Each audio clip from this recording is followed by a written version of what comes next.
What's going on, guys, and welcome to the very first episode of Club and Country. Yes, a brand new Football Manager save is beginning on my channel today, and for the first time in all my years making FM videos for YouTube, we are beginning in a foreign country and doing something completely unique for what should be a really fun summertime Football Manager save. Now, for those of you that have been on my channel for a while, you will know all about Club and Country. We've done so many of them in so many FIFA years, but for those that are new to the channel, you might be wondering, what is Club and Country? What's this series all about? Well, basically, Club and Country is a unique FIFA concept I had several years ago, back in FIFA 15, I think it was, when I chose Racing Santander in Spain. And essentially, it's a very simple concept, really. In Club and Country, all we're trying to do is make the club we're starting with the best club in the country, obviously, eventually the best club in Europe, and also make the nation of the country we are currently playing in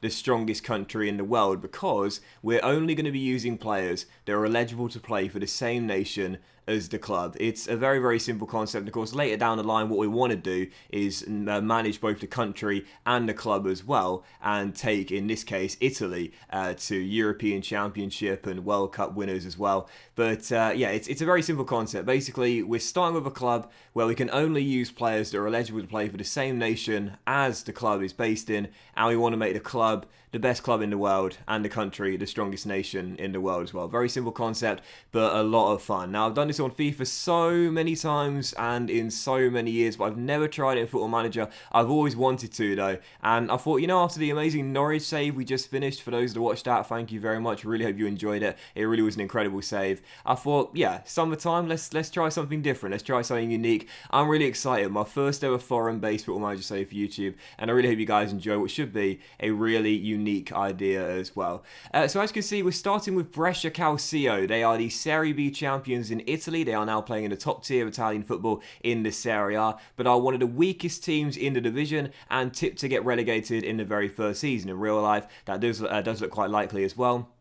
And as you can see by the squad here, it's lacking a lot of quality. There's no doubt about it. And there are quite a few foreign players too. Now, I just selected and highlighted all the Italian players. Those are the ones that we're able to use in this team. The rest of them, as I'm going through right now, these are players that I simply can't use. Interestingly enough, in the case of someone like Emmanuel and Dodge, for example, he's got dual nationality and dual citizenship with Albania and Italy. And how I handle that in this Football Manager is going to be really difficult, because in FIFA, a player has one set nationality and they can never change over time. But of course, in Football Manager, as you know, due to qualification through parents or grandparents, or perhaps if they spend enough time in a country, they can then gain citizenship and nationality and then play for a different country other than the one that they started off as their primary nationality. For me, what I think I'm going to be doing is I will continue to use a player if they have dual nationality, so long as they have Italy as their primary nationality and they are regarded as an Italian. However, say a player opted to choose to play for a different nation, let's just pick a random one like France, for example, and they switch to become a French national. As soon as they are called up to the French national team and they win their first caps for a different nation other than Italy, then they will officially be off limits. So, you know, we might have some players that start off as Italian and end up playing for the England national side, and as soon as that happens, they'll no longer be eligible for selection in our team. But again, on the other side of the coin, what we might do is we might find that there's a decent new gen or regen that has dual nationality with Italy, and as soon as they become Italian and they get their first caps for Italy, then we'll be able to use them even if they weren't born in the country, because they are now choosing to represent Italy. That will still make them a player that is eligible for selection. That's how I'll handle it anyway, and yeah, it should be very interesting. First time I've ever had to consider this dilemma, because of course that can't ever happen in FIFA Career Mode. But yeah, this Brescia team is lacking a lot of quality. Again, they're probably going down in real life. There's no denying they are one of the weaker teams in the division, and of course you saw all the foreign players that I'm trying to loan out and sell in the first season as well. It's really frustrating because Brescia spent quite a lot of money in the summer transfer window, just under £20 million, but most of the players they signed are foreign, so it means that we can't sell them in the first transfer window because they just signed a new contract, just arrived here, and of course they're not going to want to go after just spending a few weeks being signed for the club. But as for new signings, as you can see, we are going to be looking to bring in some really, really good young talent in the first transfer window, because obviously in Club and Country, it's a long long-term project. You know, this is not the sort of series where we win everything in the first couple of seasons and then that's it, it's over. It takes a very long time to develop players and make them very, very good for the future. One player we snapped up very quickly was Nicolo Armenia. Now, of course, if you watch my Norwich save, you'll remember him. We signed him in our 9th and final season, and he is one of the best young centre-backs you can get in Football Manager from Italy. So we signed him on I believe not a free transfer, but a compensation deal with Lazio. So I think we have to pay around £2 million in compensation, plus some clauses as well. But it's definitely worth paying because the guy turns into a monster in almost every Football Manager save. And he also signed Marco Molla, a young Bologna goalkeeper, for £600,000 as well. Only £2,000 a week on a 3-year deal. 17 years old. Probably not going to be good enough to be in our first team straight away, but these are the sort of players that we need here. We need as much good young Italian talent as possible. There's very little point in getting senior players here in the first couple of seasons because, again, it's going to be all about developing the youngsters as quickly as possible to make them really good for the club and hopefully at some point for the country as well. But you see, we've been loaning out some foreign players here. Again, I alluded to it there a moment ago. Unfortunately, with Brescia, with very little limited funds, just around £3 million in the transfer budget, that's already gone down to £1.8 million at this point as well.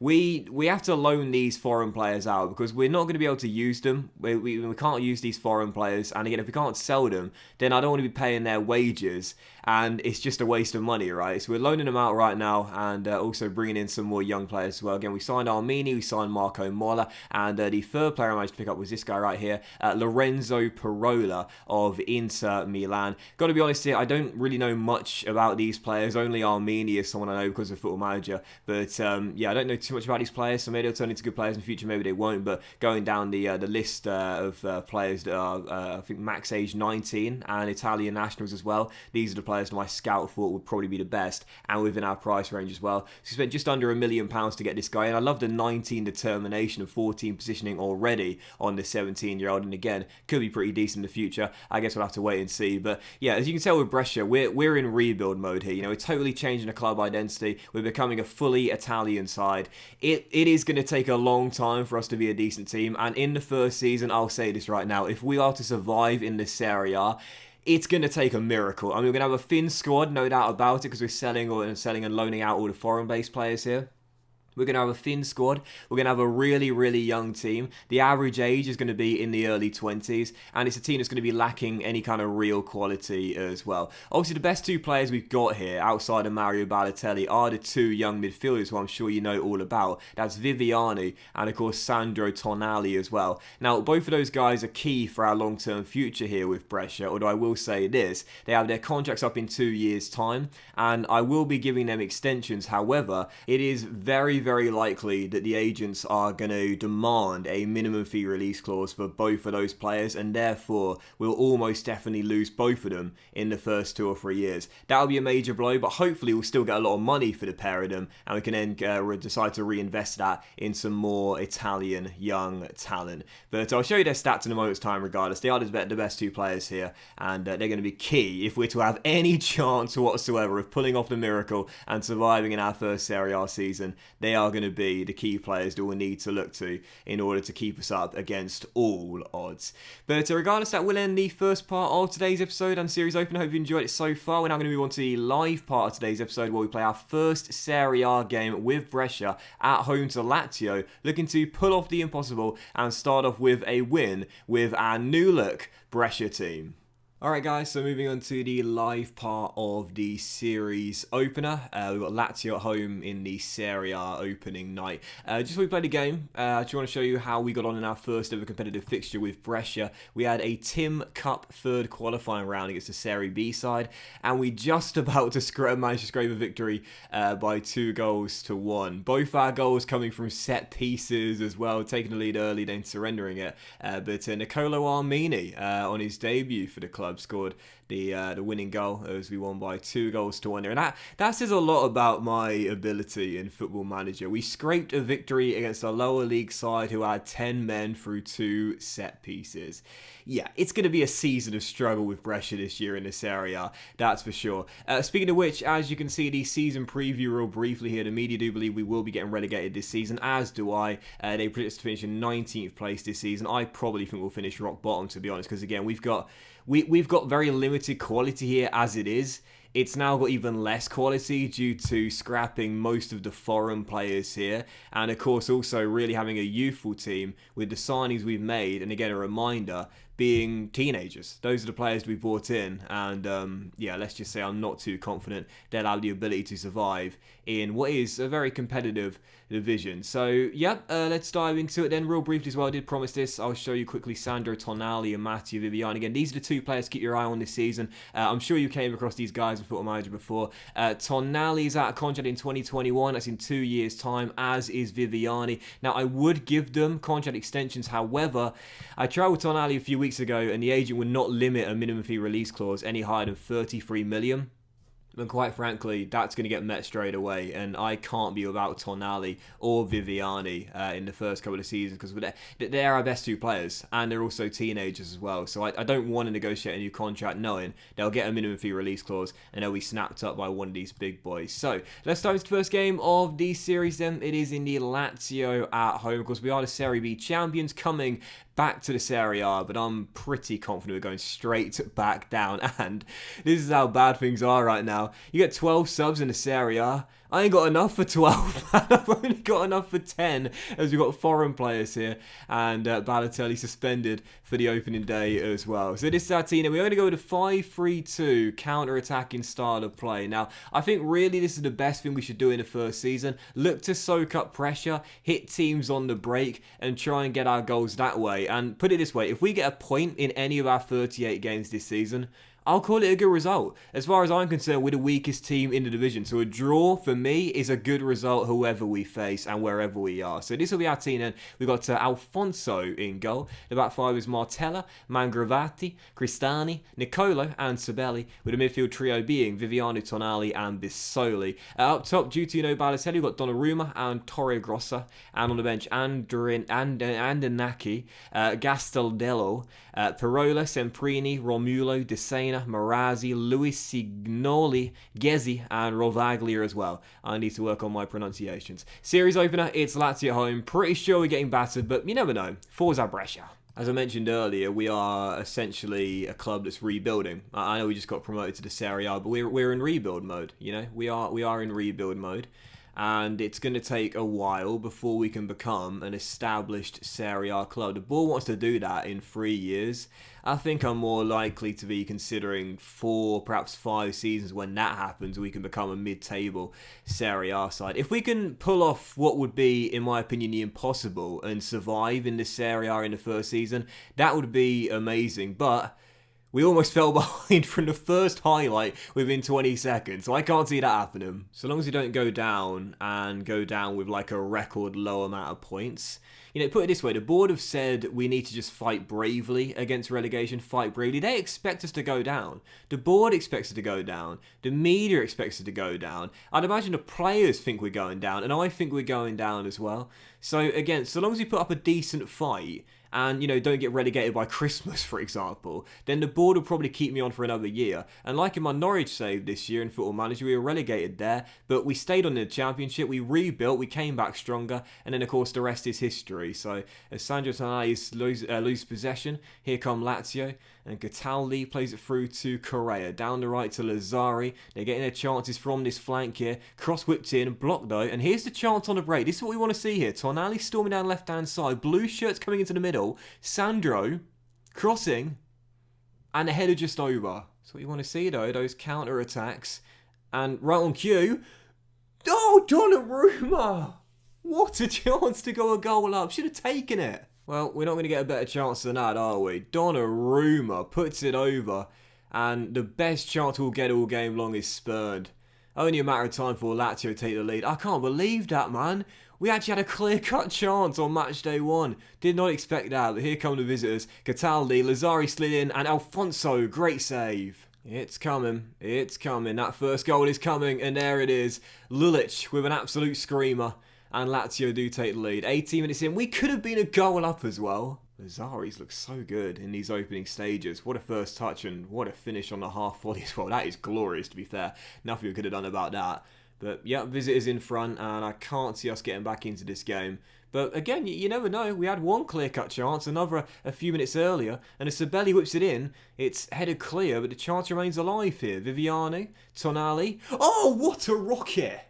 Come on! My goodness, Viviano to Sandra, takes a touch and bang, Bissoli drills it in. And these midfield trio here, Bissoli, Tonali and also Viviani as well, I think they're the key for us this season. Obviously Balotelli suspended. When he comes back, I hope he'll be our main source of goals this year, but with Mario Balotelli, he's just so unpredictable. You don't know what sort of player you're going to get. With the midfield trio, those two young teenage talents, as Correa drills it in and our equaliser is cancelled out instantly. I think they're going to be key for us this season through the middle of the park and how they carry this team forward and help the back line as well. Anyway, the equalising goal cancelled out like 60 seconds, if that, after we got it. Lazzari again with another assist and Correa volleys in from close range. Corner, Lazio, that third goal is coming. Luis Alberto whips it in and Milinkovic-Savic heads it back and Radu turns it in from close range after a scramble. 3-1 down, game surely over now. Keep the scoreline respectable, please, lads, can we? As Martella plays it back to Tonali. Obviously, in the first season, our team is going to be a bit ham-fisted. You've got to expect that as we're totally changing the club identity here. But, hopefully some positive signs in the first season, if nothing else, as Torre Grossa makes it 3-2. And talk about positive signs, well, we scored 2 goals against Lazio in 30 minutes. Not bad, that. 10 minutes to go and a half, 5 goals in 30 minutes. I think we're going to be a team that see a lot of goals scored and conceded in this year's Serie A. But to be fair, in the first half, only down by 1 as things stand. And as Martella wins it back, a chance for a break here down the left-hand side. He's outpaced his man. He's got one in the middle. He's played it back to Tonali, and Bissoli can strike him, or play in the right back. Oh my word! It's 3-3. What a game! What a half! Lazzari tackled by Martello, who scrambles it clear, but Lazio will regain possession. So let's get back in front right before half-time. What a way to start the season and the series. Lazzari, Cataldi, bottom corner. And Manuel Lazzari is an assist king tonight. There's another. Lazio score 4 in 42 minutes. Well, I thought we'd get battered tonight, and to be fair, we have conceded 4 in 45 minutes, but we scored 3 as well, and we're only down by 1. So at the moment, I'm going to say to the boys here, you've been unlucky so far. They've gained confidence, they're relaxed and motivated. I'm very impressed by how we fought back against this Lazio team. Encouraging signs. Fully expect Lazio to get another goal at some point, and there it is. Luis Alberto restores the 2-goal cushion. 5-3. That should do it now. Not a 6th. Not a 6. 5-3 doesn't sound too bad, knowing that the deficit's only 2. But 6-3 as a Mobley turns it in. Butterfingers Alfonso. This could get ugly here. Jeez, I really don't know how we should operate with this Brescia team. Because to be fair, when going forward tonight, we look pretty dangerous on the break. But at the back, we just look so vulnerable. Milinkovic-Savic fires that off target. Yeah, it's going to be a lot of experimentation with this Brescia team, trying to find out the best way to operate with these young players. But one thing's for sure, whilst there's been some positive signs tonight, 6 goals conceded and could have been a lot more as well. That is a big concern. It is going to be an absolute miracle if we survive our first Serie A season. And yeah, I mean, I don't know if you just saw that at the bottom. It said the fans are heading for the exits, and who can blame them? It's not really what I want to see in my first game in charge in the league. But to be fair, again, positives tonight. Focus on the positives, lads. I don't think they'll be focusing on the positives on the walk home. But even so, 3 goals conceded, 3 goals scored tonight against this Lazio team. That's something to take with us. But 6 goals conceded is something quite worrying. Well, like the 76ers, you just got to trust the process. You know, it's going to take some time. It's going to take a long time, no doubt about it. But we will get there eventually. We will get there one day in the future. 6-3, I think, will be the final score. We were tied at 3-3 right before the break, before we conceded. And again, there definitely have been some positives tonight, no doubt about it. And there's some encouraging signs to think about moving forward. But at the back, we've signed about 4 centre-halves, but unfortunately none of them look pretty decent. We have to look up the translation for trust the process in Italian, because that's what I'll be saying to the fans a lot throughout the course of my time as Brescia manager. Anyway, 6-3, the final score. Lazio do win on the opening day, as we expected. And I said I just don't want to get battered on the opening day. Conceding 6, yeah, that does classify a battering. But to be fair, scoring 3 and the deficit being -3, That's not that bad. And again, there were some encouraging signs. So I'm going to say to the boys, unlucky boys, it would be nice to win there, but it wasn't to be. They're relaxed and motivated. You got to be soft and kind to these youngsters, man. Because it's a long future with Brescia. I don't want to get in their bad books early. We'll be okay. It will just take some time before we are. And I think we'll end the series opener there as well, guys. So a big thank you for watching episode number 1 of Club and Country. I really hope you have enjoyed it. If you did enjoy the first episode, then please do drop a like. Much love to you. And I'll see you for the next episode very soon with games against... Let's get out with some pace, play through the whole of September and come back with a big doubleheader against Hellas Verona and Spal, who at the start of the season were predicted to finish in 17th and 18th place. So a big doubleheader there as we'll play through the first 5 games outside of the season opener. Have a great day, guys. Much love to you, and I'll see you for the next episode of Club and Country very soon.